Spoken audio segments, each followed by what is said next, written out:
ওড়িশা থেকে ডাক্তারি পড়তে এসে অত্যাচারের শিকার মেয়েকে আর বাংলায় রাখতে চায় না পরিবার। নারী সুরক্ষা নিয়ে মুখ্যমন্ত্রীকে পরামর্শের তীব্র সমালোচনা।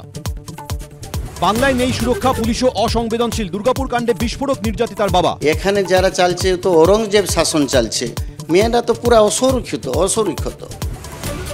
নির্যাতিতার বাবাকে মেডিকেল রিপোর্ট দেওয়া হয়নি। দুর্গাপুর গণধর্ষণ কাণ্ডে ফের বিস্ফোরক শুভেন্দু অধিকারী।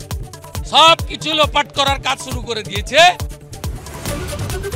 উত্তরবঙ্গে দুর্যোগ ক্ষতিপূরণ দিতে হবে ভুটানকে। নাগরাকাটা নিয়ে এবার আরও চড়া সুর মুখ্যমন্ত্রী। ইন্দো ভুটান রিভার কমিশনে রাজ্যের প্রতিনিধি রাখার দাবি। বৃষ্টি ধসে বিপর্যস্ত উত্তরবঙ্গ। জলপাইগুড়ির বামনডাঙ্গার ত্রাণ শিবিরে গিয়ে মৃত 7 জনের পরিবারকে চাকরির নিয়োগপত্র দিলেন মুখ্যমন্ত্রী। 27 জনকে আর্থিক সাহায্য। দুর্গাপুর গণধর্ষণ কাণ্ডে রাজ্য জুড়ে ঝড়, গ্রেফতার বেড়ে 5। ধামাচাপা দেওয়ার চেষ্টা হয়েছে। পুলিশের বিরুদ্ধে বিস্ফোরক নির্যাতিতার বাবা। ঘণ্টাখানেক সঙ্গে সুমন, রাত 8টা।